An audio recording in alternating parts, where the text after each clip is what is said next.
going through a dry season. This is what the garden looks like in the dry season.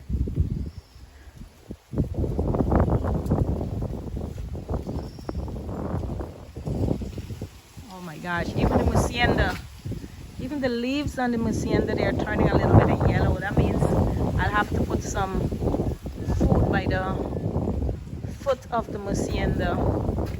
And then I have to come in and just cut all of these dry ones off. Just give it a good trim, good watering and fertilizer, and that would really help it to catch itself back.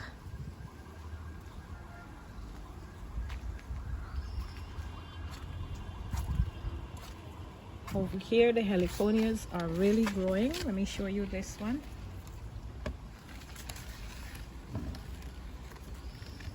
Wow. And I do have another one right there. See it?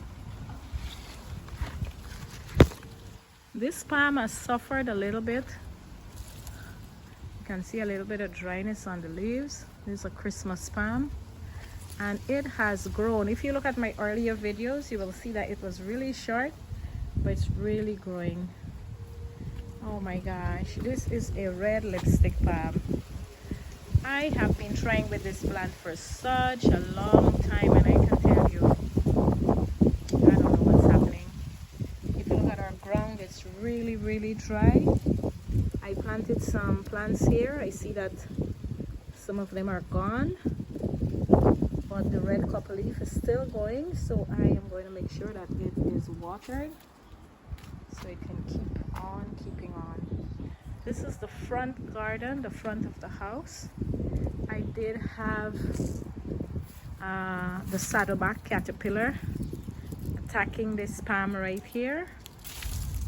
As you can see, it really had a field day on this palm, but it is catching itself. It's actually throwing out a new frond.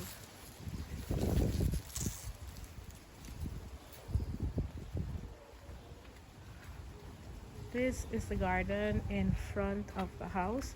Now these snake plants where we are, this is an invasive species. You just plant one and you don't have to look back. You don't have to plant again.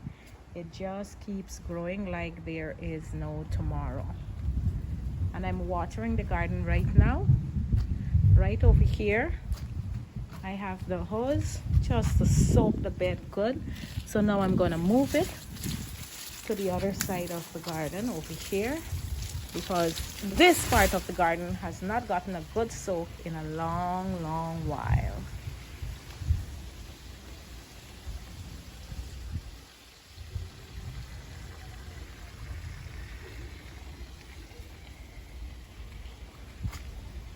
These are really growing. Just give them a little bit of water and they trail like nobody's business. Notice they're trailing over here too.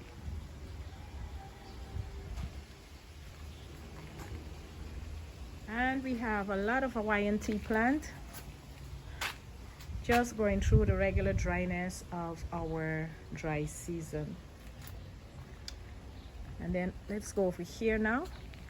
This is our very first garden that we started, and here I have two plants just on the columns sitting.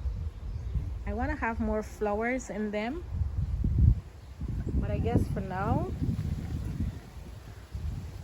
they're gonna be like that. This one over here, it was growing tall and it just had one stem, and I've been cutting it for a long time. Notice, let me show you. I cut here, can you see that? And it pushed out two. Then I cut over here, it pushed out two more. Then I cut the top here, it pushed out three. And I cut the other side and it pushed out three. So that's how it's looking from here, from this part of the garden.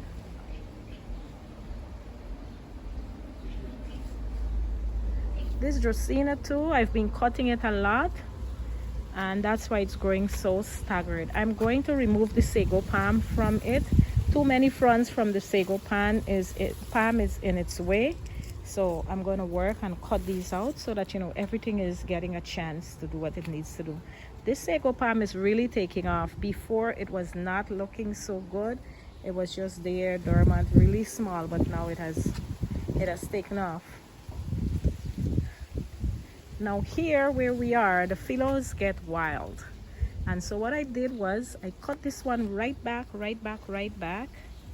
And now I'm giving it a chance to grow again. And it is doing its thing. It's really doing its thing. Do you see how long is this Mexican petunia? They climb the trees. And look at the root of this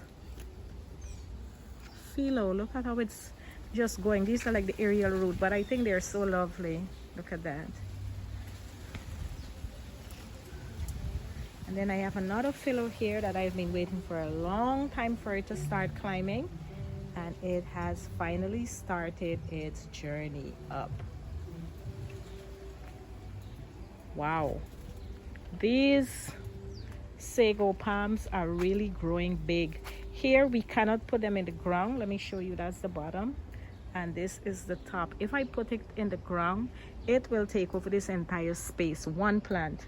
And so what I try to do, I try to put them in pots, just hoping and praying that they're not going to burst the pots. If not, I'll have to put them in bigger barrels or drums. But they're really doing well. My whole aim was for them to flank the pathway without blocking out the roses. But sometimes they do. Sometimes they block the roses right out. Oh, I want to show you this flower. This little cactus here usually would give off this flower right here. Look at that. How beautiful is that? Oh my gosh. And the flower will open just for one day, I would say, and then it's gone back. This part of the garden needs cleaning, but I'm still going to show you so that you understand that gardening is so much work. It is something that you must love doing, because if you don't love doing this, then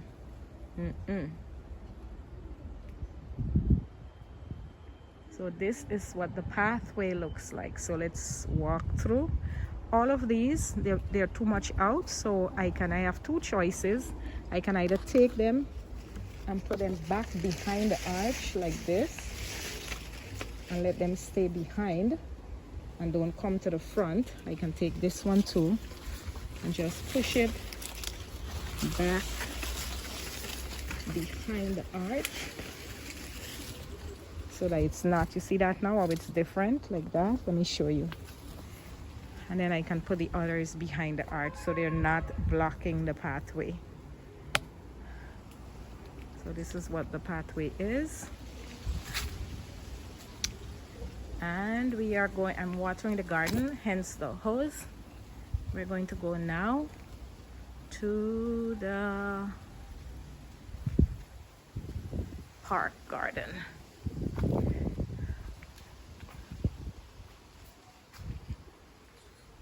This is just the driveway. We sit here in the evening and just look around. My park garden, let me show you what the dry season has done. Look at this plant. It's not dead, it's just that it needs watering. So what I do when these get old like this and they're dried up, I just pick them and I put them in vase. They really make nice artificial, well, I won't say artificial, but they look good inside, so I'm going to do that. And then if we come over here, the bleeding heart needs a little bit of trimming, as you can clearly see. Needs a little bit of trimming. And look at the Brazilian red cloak. They are giving me the works right now. And I keep cutting them all the time, and I find the more I cut them is the more they bloom. We call this cattail. Really doing well, and you can see here that right here, this is a failed project. This was a beautiful, beautiful Hacienda but I think it has come to the end of its life. I didn't want to move it yet because I was just hoping against hope that somehow there was something in there that is still alive, and that's why I haven't moved it yet. This is our lemon tree, infested right now with one lemon on it. One lemon only for this season. But we're gonna work on it and bring it back. Over there you're seeing the palms and the bird of paradise.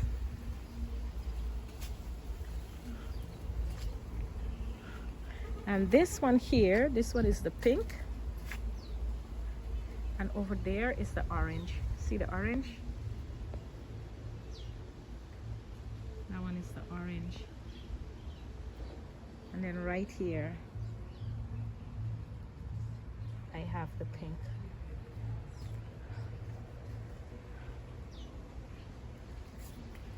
This is our Rangoon creeper, and it's ready again. What I love about this plant is that it's almost as if it's always in bloom, because you see this is from the last bloom that it did, and while these are ready to go out, you can actually see right here that the new blooms are coming right in. So that's what is beautiful about the Rangoon creeper, is that it will bloom and bloom and bloom.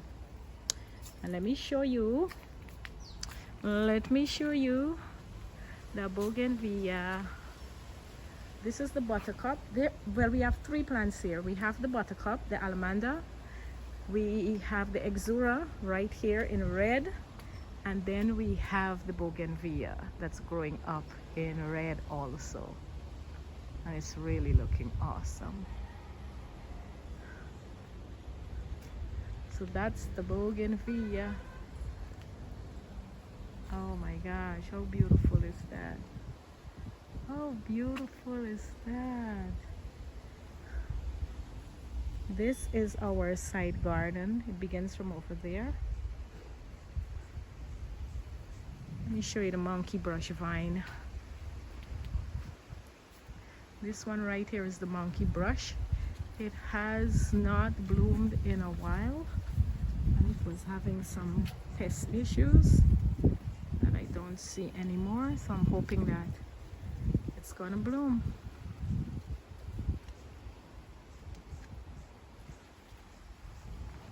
All right, let's go along the pathway to the gazebo now, the walkway as we call it. Now this is a lot of work. I've started working on this. All of my coleuses have outgrown themselves. They're too big, so I'm going to move them. I don't know where I'll put them, but I'm going to move them. And I want to get orchid on all the trees, all the palm trees. The pots are doing okay. I have the water balls in there, hoping that this will keep them nice and cool.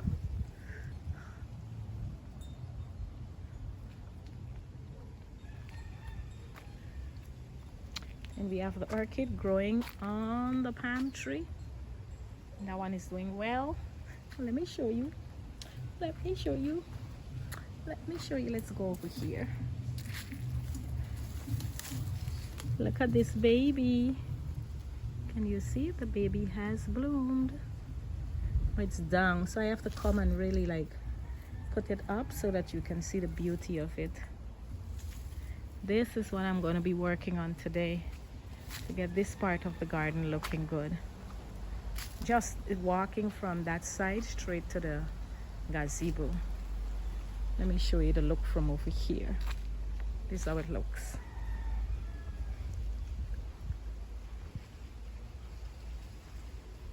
So I'm going to work